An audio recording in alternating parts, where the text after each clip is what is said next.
নমস্কার বন্ধুরা, আমি রিন্টু। আপনারা দেখছেন আইডেন্টি ব্লগ ইউটিউব চ্যানেল। তো চলে এলাম একটা নতুন ভিডিও নিয়ে। তো যদি তোমরা আমার চ্যানেল নতুন হয়ে থাকো তো প্লিজ চ্যানেলটি সাবস্ক্রাইব করে রাখবে, আর যদি ভিডিওটি ভালো লাগে একটি লাইক কমেন্ট করে দেবেন। তো আজকে যে বিষয়ে নিয়ে কথা বলবো, চলুন আমি আপনাদের দেখাবো যে সেপারেট থেকে আমার পাখির বাচ্চাগুলোর বয়স কত হলো সেটাই আপনাদের দেখাবো। তো চলুন দেখে নেওয়া যাক। তো বন্ধুরা, পাখিকে রেস্ট বসানোর পরে এই যে প্রথম ভাত দিয়েছিলাম, এতে ভাত দিয়েছিলাম 25/6/2024 তারিখে।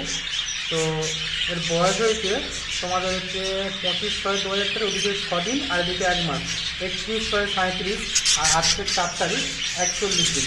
আর 4 দিন পরে মোটামুটি পাখিগুলো বিক্রি করতে পারবো। তো একটা পাখিকে ধরে দেখাই এদের হচ্ছে কেমন হয়েছে পাখির বডি ফডিগুলো দেখুন।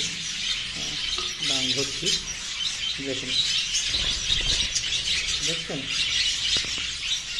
পাখির গ্রোথ দেখুন পাখিটার। এটা হচ্ছে আমার সেপারেট ছেলের বাচ্চা।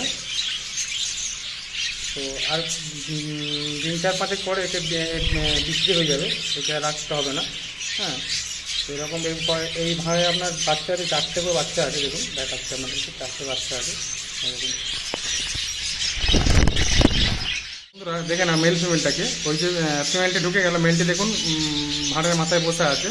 তো এই পাখির বয়সও সেম দিনে ডিম ফুটিয়েছে 14/7/2024 তারিখে। এরও বয়স সেম 14/7/2023, 17 দিন, আর হচ্ছে 4-21 দিনের বাচ্চা। 21 দিনের বাচ্চা দেখাচ্ছি, দেখুন অলরেডি একটা বাচ্চা বেরিয়ে ফুটে খাচ্ছে। হ্যাঁ দেখুন, ভালো করে দেখুন, একটা বাচ্চা অলরেডি বেরিয়ে ফুটে খাতে আরম্ভ করে দিয়েছে।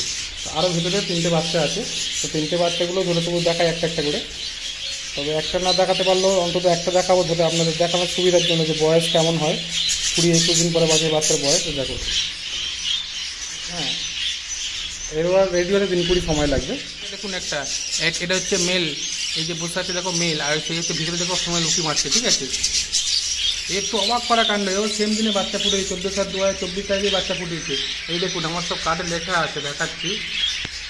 এই দেখো 14/7/2024 তারিখে বাচ্চা ফুটিয়েছে। এরও সেম খেয়েছে। পাখিগুলো দেখুন, এই দেখুন বেরিয়ে এসছে একটা অলরেডি। হ্যাঁ, এরও সেম বাচ্চা দেখুন, এরও ঘরে 4টে বাচ্চা আছে, দেখাচ্ছি তোমাদের ডানা ধরে। এই দেখো, বাবরে বাব, সব রেডি হয়ে গেছে। আর কিছুদিন পরে এটাও বেচতে পারবো। দেখো, বাহ, পাখিকে রেস্ট দেওয়ার পরে খুব ভালোই আমার প্রোডাকশান হয়েছে, সেগুলোই তোমাদের সাথে শেয়ার করছি। চলো পরের একটা খাঁচা দেখে নেওয়া যাক। বন্ধুরা, এই একটা জোড়া দেখুন, এটা আমার হচ্ছে, এরও ভাত দিয়েছিলাম 30 তারিখে, আগের মাসে 30 তারিখে, ধরুন জুন মাসের 30 তারিখে ভাত দিয়েছিলাম লাস্টের দিকে।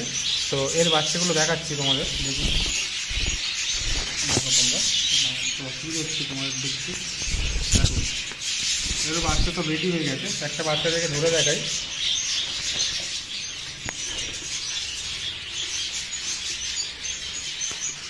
দেখো দেখো এর বাচ্চা দেখো, এর বয়স হয়েছে 30 তারিখ থেকে 30, 1 মাস 34-35 বয়স হয়েছে। এরও আর 10-15 থাকলে এও বিক্রি হয়ে যাবে। তো এই হচ্ছে পাখির আমার সেপারেট থেকে পাখির বাচ্চা। ঠিক আছে, এর মেল ফিমেল হচ্ছে এইটা, এই বসে আছে দেখো, এর হচ্ছে মেল ফিমেল এইটা, এটাই মেল ফিমেল। ঠিক আছে, চলো আর একটা জোড়া দেখাচ্ছি। তো বন্ধুরা দেখে নাও, এর হচ্ছে মেল ফিমেল এইটা, ওই দেখুন ভাড়ের উপরে যে একটা ফিমেল, ওটা হচ্ছে ফিমেল, আর মেল হচ্ছে এই পাশে বসে আছে সবুজ কালারের। তো এই পাখির বাচ্চাগুলো দেখাই তোমাদের। এর বয়স হয়েছে 14 তারিখে ডিম ফুটিয়েছে, এই মাসের 14 তারিখে ডিম ফুটিয়েছে, অর্থাৎ জুলাই মাসের 14 তারিখে ডিম ফুটিয়েছে। আর এটা হচ্ছে আগস্টের 4 তারিখ, 14 আর 31 মাস ছিল 17 দিন, আর এদিকে 4 দিন, 21 দিনের বাচ্চা দেখো তোমার দেখাই। ভিডিওটা একটু অসুবিধা হচ্ছে করতে, আমি একাই করছি। দেখো বাচ্চা দেখো,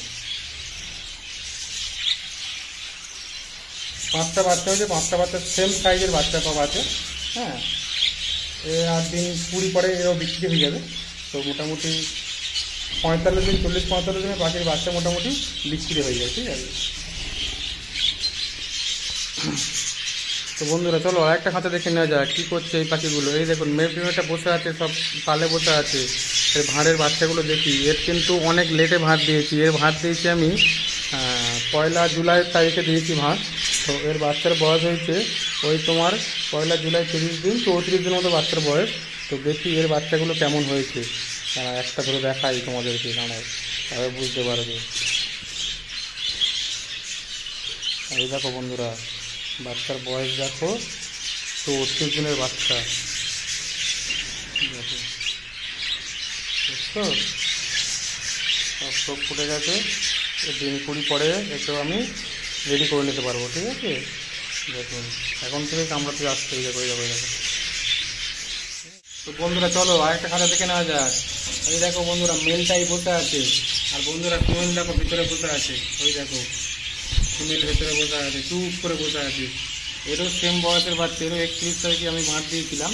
তো একেও দেখি একটা বাচ্চা ধরে, সব দেখো রেড আই হয়েছে বন্ধুরা। এই দেখো পাখিটা ধরছি, দেখো বন্ধুরা, দেখো বন্ধুরা,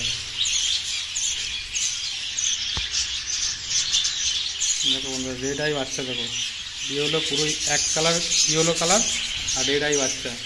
দেখো তো বন্ধুরা, পালক পালক দেখো পাখি, কত সুন্দর বডি ফিটনেস। একটা পাখির স্ট্রেন দেখো, পাখির বডি দেখো, ঠিক আছে? তো বন্ধুরা ওই দেখো মেল ফিমেলটা সেই মাথায় বসে আছে, সেই সবুজটা মেল আর এইটা ফিমেল হলুদটা। ওর বাচ্চা দেখো একটা বন্ধুরা, ওই যে বাইছে খাঁচার তারে বাইছে। আর এই একটা বাচ্চা দেখো বন্ধুরা ফুটে খাচ্ছে। আর অলরেডি আমি দুটো বাচ্চা এখান থেকে বের করে ফেলেছি, ঠিক আছে? তো এর বয়সটা দেখে নেওয়া যাক, এর কবে বাচ্চা ডিম ফুটিয়েছে। তো দেখুন বন্ধুরা, আরে বাপরে বাপ, এও তো 14/7/2024 তারিখেই বাচ্চা ফুটিয়েছে।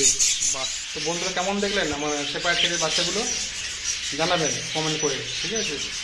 তো এরপরে আমি দেখাবো নেক্সট ভিডিওতে যে কলোনি ভালো না সেপারেট থেকে ভালো, তোমাদের জন্য সেটাও টপিক নিয়ে আসবে। কারণ আমার কাছে দুটো কলোনিও আছে, প্লাস সেপারেট থেকেও বাচ্চা আছে।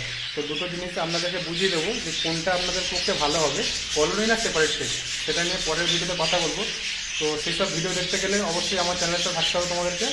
তো বন্ধুরা ভিডিওটা এখানে শেষ করছি, কারণ সব পাখির বাচ্চা আমার দেখানো সম্ভব নয়। কারণ কি, প্রচুর পাখি, এত পাখির বাচ্চা দেখাতে গেলে প্রত্যেকটা হাঁড়ি খুলে তাহলে ভিডিওটা 2 ঘন্টা 3 ঘন্টার উপরে ভিডিও হয়ে যাবে, একটা ফিল্ম হয়ে যাবে, সম্ভব নয়, ঠিক আছে? অর্থাৎ এখানেই শেষ করতে হচ্ছে। আজকে কিছু পাখির বাচ্চা দেখালাম, নেক্সট দিনে আরও কিছু পাখির বাচ্চা তোমাদের দেখাবো, এবং কীভাবে ওষুধ ফষুধ দিই আর কী করে আমি এত ভালো বাচ্চা তুলছি সেটাও, মানে কী করে এত পাখির বাচ্চা ভালো হচ্ছে সেই নিয়ে আলোচনা করবো। কী মেডিসিন দিচ্ছি বা কীভাবে পাখির যত্ন নিচ্ছি সেসব নিয়ে আলোচনা করবো। তো সবাই ভালো থাকবেন। আর একটা কথা বলে রাখি, এখন বৃষ্টির সময়, মানে বর্ষাকালের ওয়েদার, একটু পাখিকে যত্ন রাখবেন। কারণ এখন বিভিন্ন সময় ওয়েদার চেঞ্জ হচ্ছে, ঠিক আছে? যখন তখন ওয়েদার চেঞ্জ হয়ে যাচ্ছে, একটু পাখিকে যত্ন রাখবেন। কারণ এই সময় ওয়েদার চেঞ্জের ফলে পাখির অনেক রোগ শোক লাগে। তো যদি কোনো বড় রোগে মানে পাখির লেগে যায় বা যদি কোনো পাখির সমস্যায় পড়েন, তো প্লিজ এই চ্যানেলে এসে কমেন্ট করে জানাবেন। আমার যথাযথ চেষ্টা করবো মেডিসিন বা কী করলে হবে সেটা আলোচনা করার। আজকের মতো এই পর্যন্ত। সবাই ভালো থাকবেন, সুস্থ থাকবেন, আর তোমাদের পাখিগুলোকে যত্ন রাখবেন।